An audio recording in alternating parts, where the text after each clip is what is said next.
Oke, sekarang kita lanjutkan materi kita ya, yaitu sekarang kita menuju ke setting render. Yang pertama-tama yaitu kita pergi ke asset editor.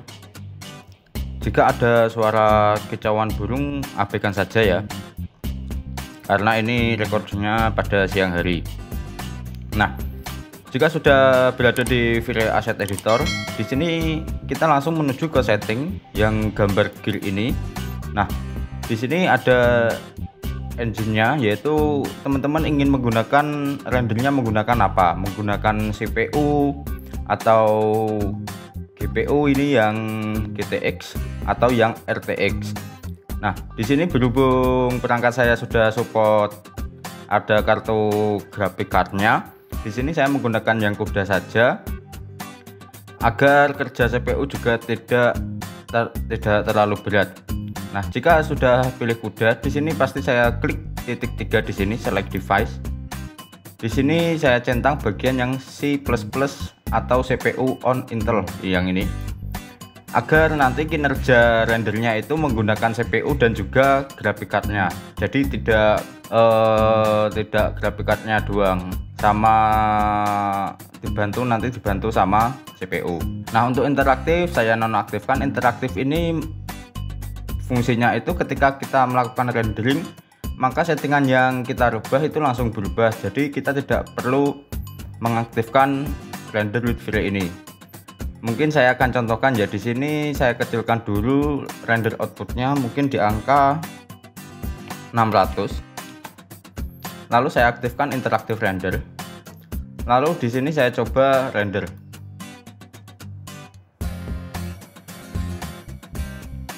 Nah, di sini bisa teman-teman lihat ya. Ketika saya menggerakkan view-nya, maka otomatis di sini dia akan ikut berubah. Nah, seperti ini. Ini akan berat juga, tapi kalau perangkat yang teman-teman gunakan, teman-teman bisa gunakan fitur ini juga untuk memperoleh hasil rendering yang baik. Saya stop aja di sini, saya nonaktifkan ya. Lalu di sini ada progresif, ini yang pasti saya nonaktifkan. Lalu kualitinya untuk coba-coba biasanya itu saya gunakan di low. Maksudnya itu untuk coba-coba mencari setting render yang saya inginkan gitu loh, yang kita inginkan. Nah, lalu di belah kanan ini ada quality, dan quality ini bisa teman-teman setting custom dan juga bisa teman-teman gunakan yang quality pada bagian ini. Ketika saya naikkan ini, otomatis di sini juga akan naik ya. Nah, oke.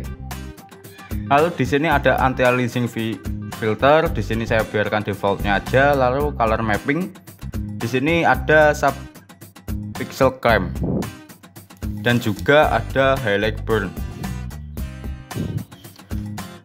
Nah, untuk sub pixel clamp ini itu fungsinya hasil, jika kita aktifkan itu hasil final render antar garis itu bisa lebih bersih. Jadi di sini saya aktifkan. Untuk angkanya saya biarkan 1, dan untuk highlight burn nilai bakarnya ini saya biarkan 1 untuk eksterior.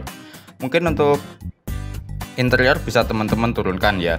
Lalu di optimization ini saya biarkan, switch saya biarkan, GPU saya biarkan, global illumination pun juga. Hanya itu aja yang saya setting, dan nanti untuk final rendernya denoisernya saya aktifkan. Di sini saya nonaktifkan aja dahulu. Nah, oke. Lalu yang selanjutnya itu di sini lighting. Sunlight ini yaitu merupakan background atau cahaya mataharinya juga. Nah, jika teman-teman ingin menggunakan ini, misalnya di sini saya contohkan ya, di sini menggunakan sunlight dengan settingan default. Ini ada di sini ada intensity multiplier, ini yaitu keterangan cahaya yang dihasilkan mataharinya. Nah, di sini ada size multiplier, ini yaitu merupakan blur dari bayangan matahari itu sendiri. Jadi untuk menggunakan lighting bawaan dari VRenex SketchUp itu, yang bagian terpenting di setting itu kalau saya pribadi itu cuman intensity multiplier dan size multipliernya. Jadi misalnya di size multiplier ini itu biasanya saya buat angkanya itu 3. Nah, dan untuk intensitinya itu bisa kita buat 15 misalnya. Kalau 15 hasilnya akan seterang ini, teman-teman bisa lihat kan ini. Jadi nanti bisa kita sesuaikan aja untuk yang ini. Lalu di sini juga ada sky model. Di sini model awan bagian belakang yang ini. Jika kita ganti ke CEI clear, maka dia akan berubah. Nah, seperti itu. Di sini saya biarkan hosek aja. Lalu di sini ada turbidity. Semakin tinggi angkanya, maka cahaya yang dihasilkan akan berwarna kekuningan. Dan semakin rendah, maka cahaya yang dihasilkan itu warnanya akan semakin biru. Lalu untuk ozon ini kebalikannya. Jika angkanya semakin tinggi, maka warna cahaya yang dihasilkan akan berwarna biru. Dan jika semakin rendah, warna cahaya yang dihasilkan akan semakin kuning pastinya. Nah, mungkin itu aja sih di settingan ini. Untuk ground albedo ini kayaknya bagian yang ini loh. Yang bagian ini saya tidak pernah setting ini. Lalu bagaimana untuk ketika kita menggunakan dome light? Mungkin di sini saya contohkan dulu hasil rendering menggunakan yang default cahaya sunlight ini ya. Di sini saya pergi ke setting, saya atur render outputnya, saya rubah menjadi 1000, sorry. Lalu saya render.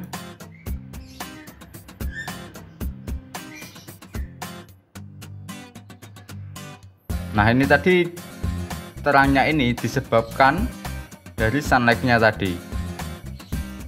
Nah, saya stop dulu ya. Di sini saya klik kamera. Untuk exposure mungkin saya buat di angka 14,5 seperti ini. Dan untuk lightnya ini saya biarkan 1 aja mungkin. Lalu saya render.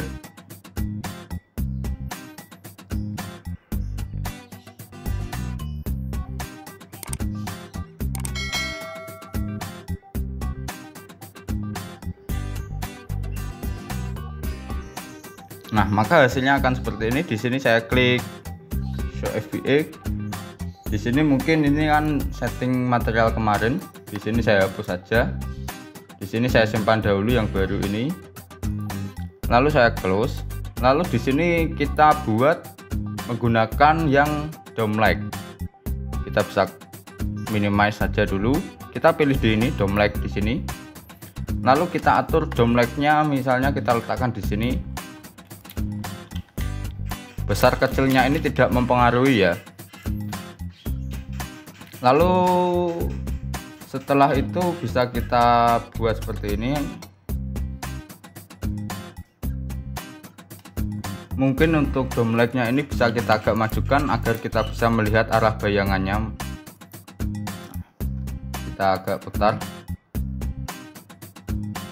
Lalu sekarang kita pergi ke asset editor lagi. Di sini dome light-nya sudah ada. Pada color atau tekstur HDR ini teman-teman masukkan file .hdr-nya. Di sini saya klik tekstur slot, lalu pilih bitmap. Lalu teman-teman cari di mana teman-teman menyimpan file HDR-nya ya.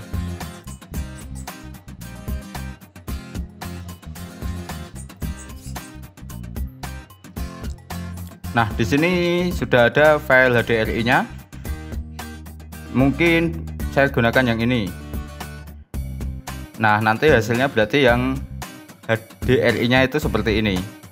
Saya ganti aja yang pakai yang ini. Yang ini aja. Lalu di sini kalau saya menggunakan HDRI itu biasanya saya mengaktifkan interaktif rendernya agar lebih cepat dalam melihat gimana sih posisi HDRI kita itu. Di sini saya buat 600 dulu. Lalu saya aktifkan interaktif. Saya klik.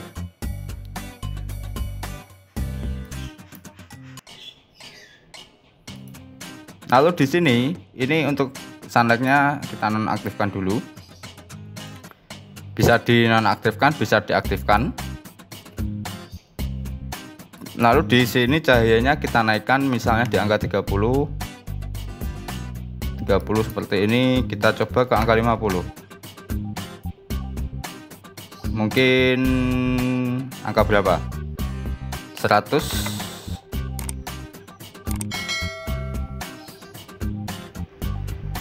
Nah,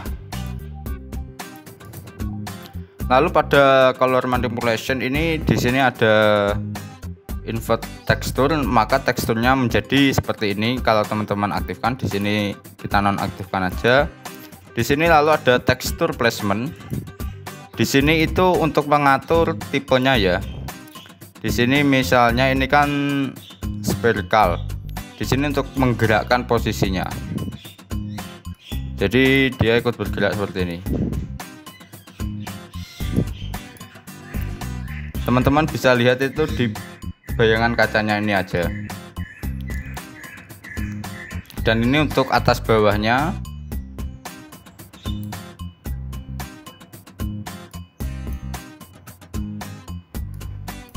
Kita buat ke 0 aja ini.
Sekarang kita coba masukkan teksturnya ya, atau file HDRI, klik bitmap. Lalu di sini saya menggunakan yang Sprite Sunrise 4K.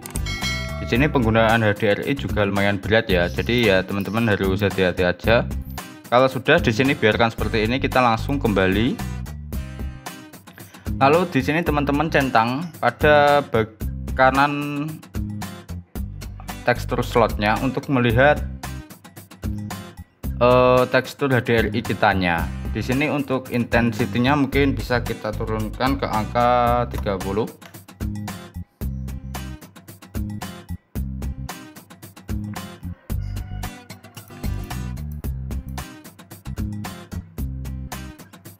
Ini hanya sebagai contoh aja, soalnya saya pribadi pun itu kalau untuk HDRI itu ya tergantung, tapi saya lebih sering menggunakan settingan defaultnya sih. Di sini mungkin bisa kita buat 15. Nah, dia hasilnya seperti ini HDR-nya. Nah, untuk memutarnya itu kita bisa memutar pada dom leg yang di bawah ini. Pastikan di bagian atasnya tapi. Jadi mungkin ini bisa kita kunci dulu menggunakan ini lock kamera. Ketika kita pindahkan ini tetap di sini, namun interaktif rendernya tetap aktif. Nah, bisa lihat kan teman-teman.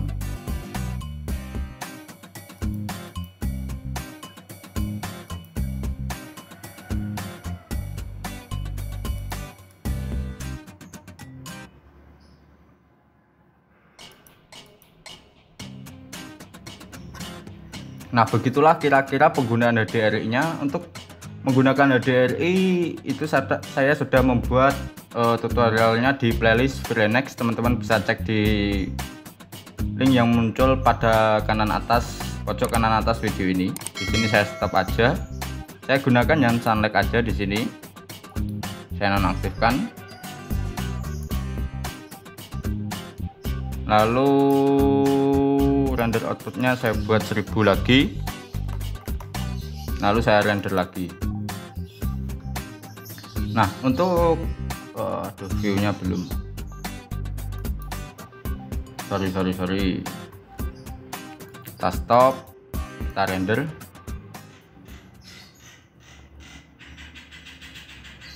Nah jika pada domlek tadi kita mengatur cahayanya, arah bayangannya dari sini, kalau kita menggunakan sunlight, bukan sabun ya ini, itu kita mengatur cahayanya itu ya dari bawaan SketchUp-nya, yaitu pada default ray di sini kan ada shadow. Nah kita mengatur cahayanya itu di sini. Misalnya saya coba aktifkan interaktif rendernya ya, kita buat ke medium.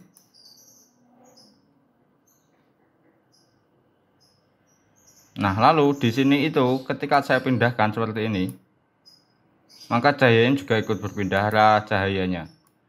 Jadi perbedaannya itu ketika menggunakan domlek itu mengatur arah bayangannya atau arah cahayanya itu dari domleknya, kalau sunlight itu tetap dari shadow di bawaan SketchUp-nya.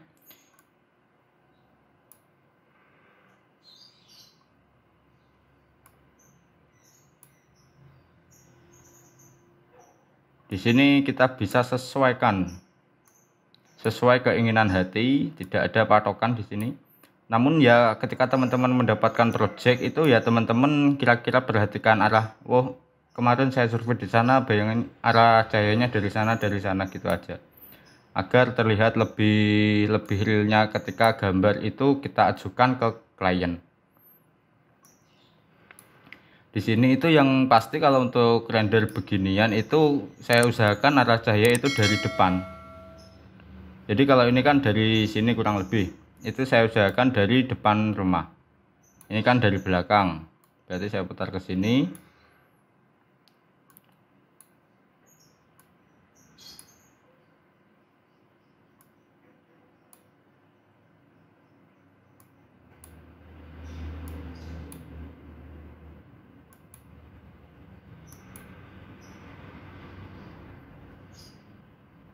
Nah oke, mungkin saya buat seperti ini ya arah bayangannya.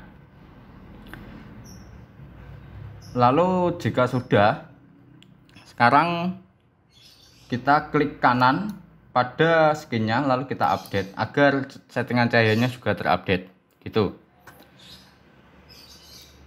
Nah lalu ini termasuk bagian penting sih.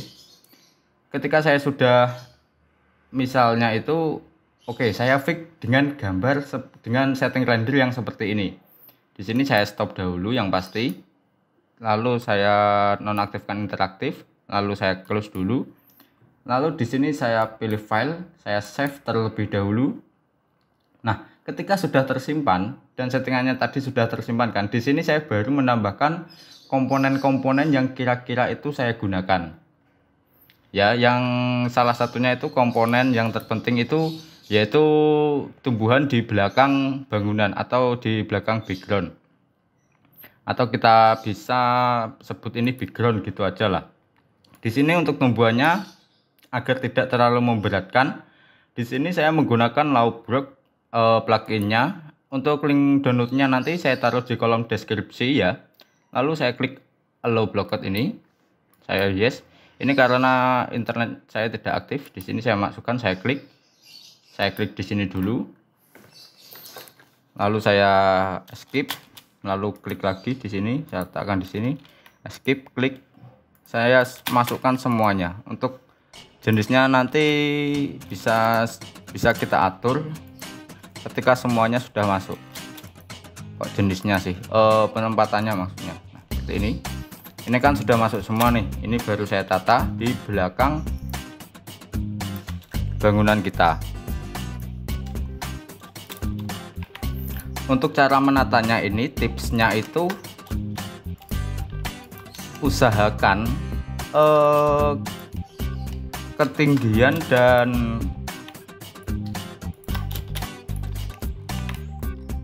dan arah tumbuhan kitanya itu berbeda.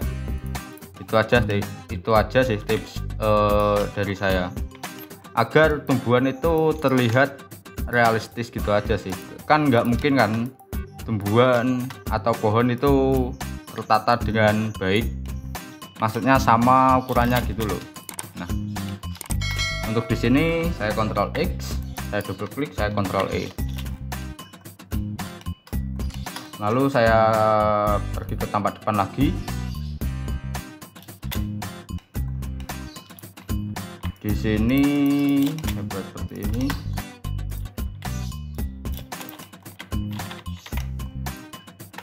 Untuk penataan ini nanti ya kalau bagi saya pribadi juga termasuk feeling aja. Jika teman-teman sudah terbiasa, maka ya akan terbiasa juga. Ini putar, lalu kecilkan, lalu pindahkan lagi. Kita coba lihat. Mungkin ini kita geser lagi di sini. Untuk ini geser.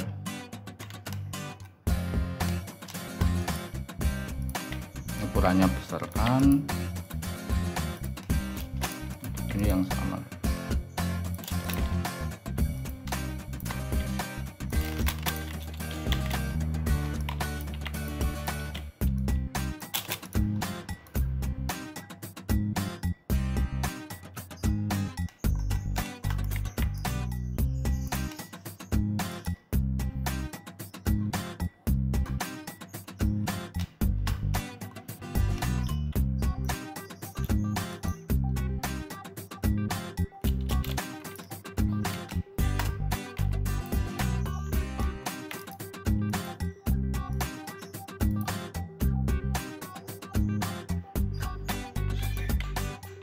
Kita geser sedikit lagi. Di sini saya usahakan tidak ada lubangnya gitu loh.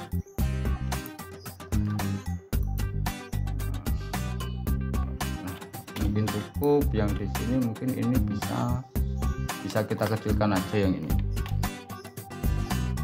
Untuk mengaktifkan fitur seperti ini teman-teman bisa tekan K pada keyboard ya. Escape.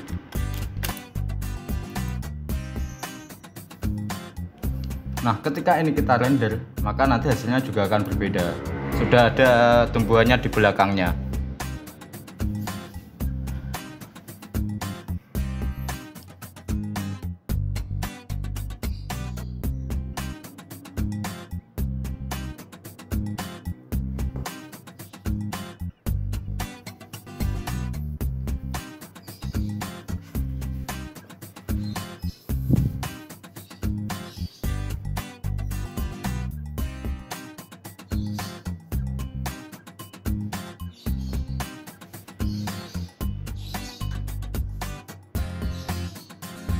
Nah, kurang lebih seperti ini. Saya langsung stop aja di sini. Mungkin ini kita pindahkan ya, ini biar tetap di sini. Yang ini kita besarkan. Yang ini saya copy.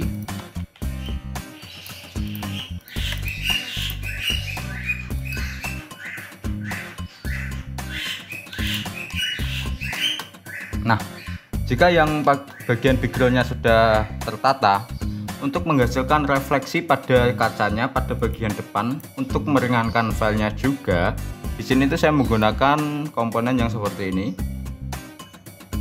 Nah, yang seperti ini, karena menurut saya hanya untuk menghasilkan refleksi kaca bagian depan aja, agar seakan-akan di depannya ada tumbuhannya gitu. Di sini saya kecilkan dulu, kiranya nanti refleksinya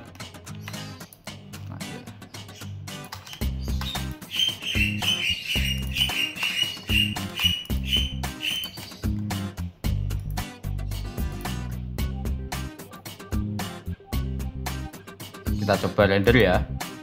Di sini nanti kalau sudah berbeda nanti di sininya. Kita bisa bandingkan saja dengan yang ini nanti.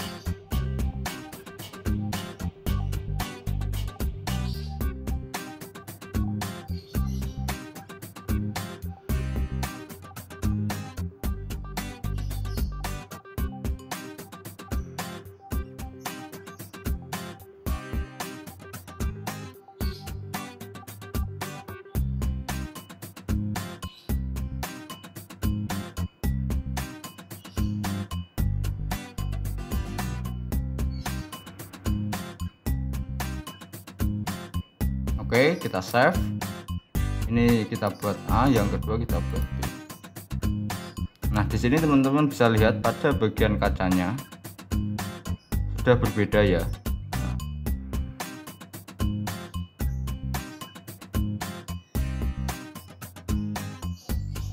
Dari arah bayangan cahayanya dan refleksinya ini. Nah, oke. Jika sudah seperti ini ya, biasanya itu saya atur sekalian foregroundnya. Ini yang ada tumbuhan kecil ini. Foreground itu ya tumbuhan yang kiranya kena frame pada bagian depan. Ini kurang ke sini.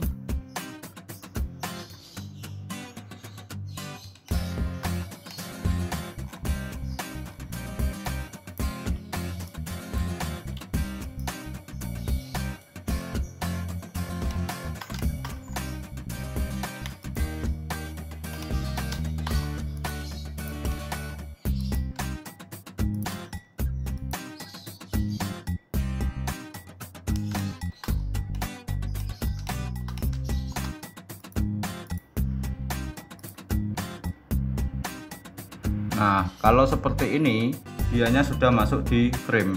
Jadi nanti kalau di render nanti sudah terlihat ini. Lalu kita kopikan ini ke sebelah sini. Kita pilih flip along aja agar posisinya agak berbeda gitu aja. Belum terlihat. Kita geser ke sini.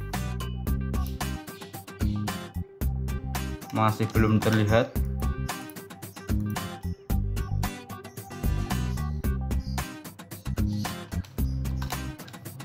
Kita agak majukan.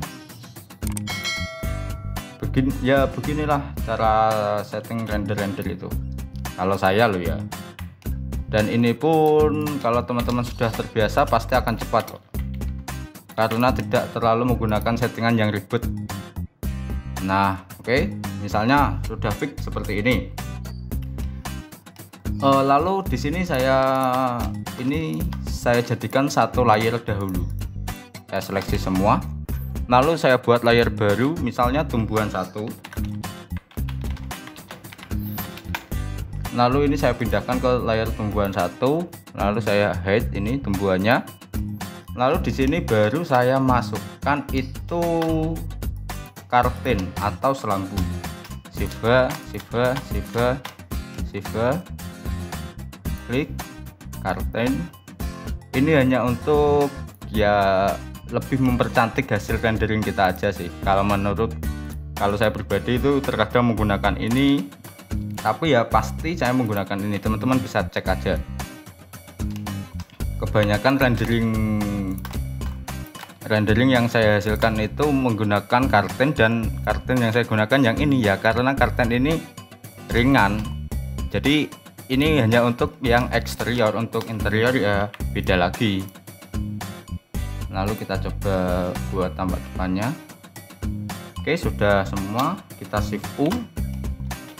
Nah, lalu sekarang baru kita klik file, lalu save terlebih dahulu, fix no, oke. Lalu di sini ini bagian terberat ini.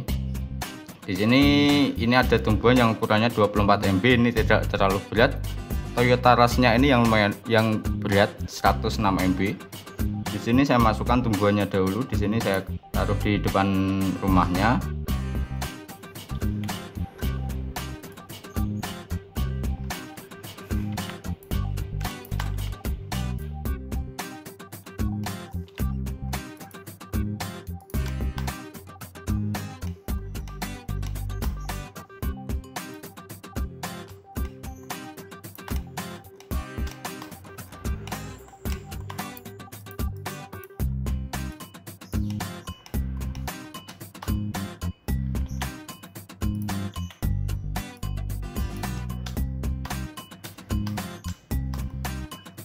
Lalu saya Ctrl X,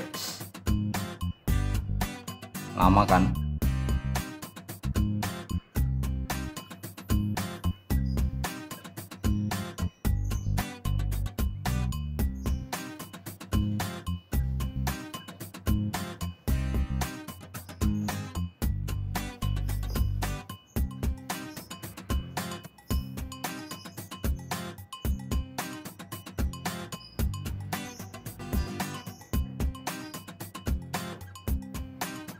Lalu saya double klik komponen, lalu saya Ctrl E.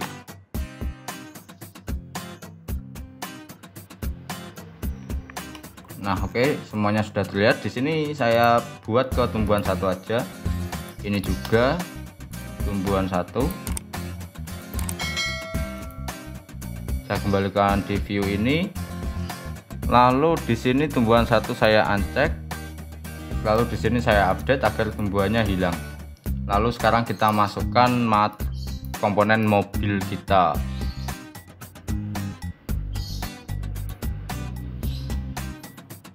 Harus sabar menunggu ya, karena ini komponennya berat sampai ini not responding. Teman-teman bisa lihat di pojok kiri atas itu not responding.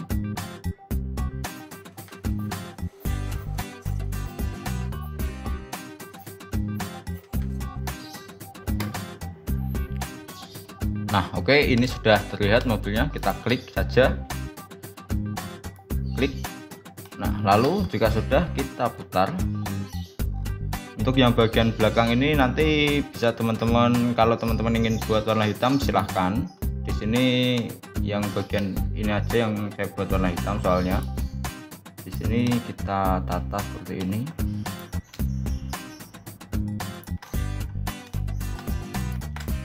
Nah, kenapa rendering itu mahal? Ya biasanya itu kan ada sedikit info aja sih ya. Rendering itu mahal, biasanya itu dikatakan visual itu mahal dikarenakan ya settingannya itu lumayan ribet. Selain settingannya lumayan ribet, itu perangkat kita itu juga harus mumpuni. Kalau perangkat kita tidak mumpuni ya tidak akan bisa menghasilkan sebuah visual yang baik. Nah, oke, ini kan sudah mobilnya. Di sini saya aktifkan tumbuhannya lagi. Oke, sudah semuanya ya ini. Lalu di sini saya pergi ke asset editor lagi. Ini merupakan geometrinya pohon dari Laubwurf ya. Lalu di sini di bagian ini saya buat finalnya itu 1920 Full HD lah intinya. Ini tetap. Nah, ada satu lagi, sorry. Di sini saya dulu semuanya. Mobil kita belum buat. Kita seleksi, kita buat layarnya.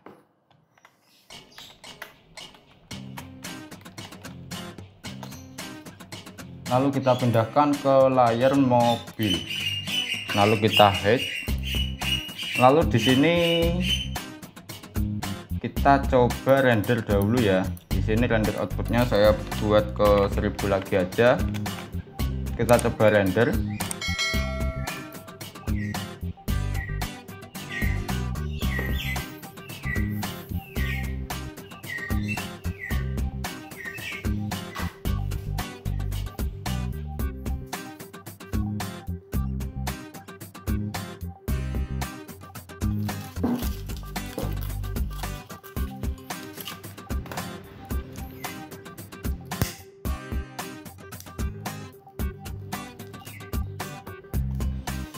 Lalu ini saya simpan.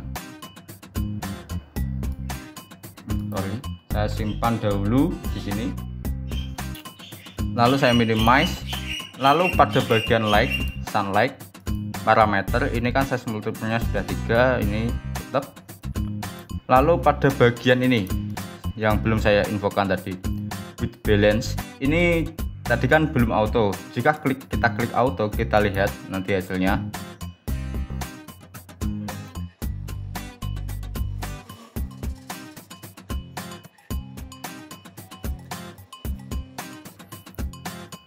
Lalu kita save, kita buat yang tanpa white balance A, yang pakai white balance B. Nah, di sini teman-teman bisa lihat yang bagian kanan ini yang B ya. Nah, ketika kita aktifkan white balance itu otomatis cahaya putih itu diatur sendiri oleh VRayNex-nya di sini. Nah, sangat terlihat sekali di sini. Mulai dari atap, cat, dan ya pokoknya terlihat lah ini. Di sini kalau untuk white balance itu bisa teman-teman feeling sendiri pakai white balance atau tidak. Tapi kalau saya di sini saya pakai aja. Lalu sekarang kita aktifkan denoiser-nya. Ini untuk mengurangi noise, menghaluskan noise-nya. Di sini saya gunakan yang V-Ray aja. Perbedaan antara denoiser V-Ray dan NVIDIA AI teman-teman bisa cek di link yang muncul pada pojok kanan atas video ini. Lalu jika sudah, sekarang kita render output, kita buat 1920, enter. Lalu kita aktifkan semuanya di sini. Lalu kita save dahulu sebelum dirender untuk menjaga-jaga sak wayah-wayah ada apa-apa, misalnya listrik mati atau baterai laptop habis. Seenggaknya settingan kita sudah tersimpan. Nah, oke, jika sudah, saya naikkan nilai kualitinya ke high saja di sini. Lalu saya render.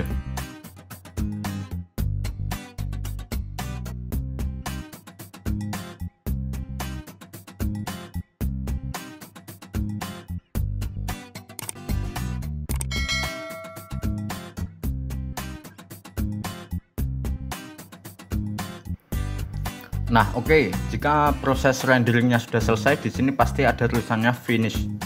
Lalu di sini kita save menggunakan ini, save current channel. Di sini saya simpan dua file ya dengan format yang berbeda. Untuk perbedaannya teman-teman bisa cek di tutorial Photoshopnya. Di sini render image. Di sini yang pertama-tama itu saya simpan menggunakan format .tiff. Saya berikan nama misalnya 01, lalu save. Lalu saya save lagi menggunakan format .tiff-nya sudah format JPG 01. Jika sudah, kita save, lalu kita close. Ini kita close, lalu kita pilih file, lalu save. Oke, jika video ini bermanfaat jangan lupa untuk like dan subscribe, dan juga tinggalkan sepatah kata di kolom komentar untuk selalu memberikan semangat kepada saya pribadi. Semoga video ini bermanfaat. Terima kasih.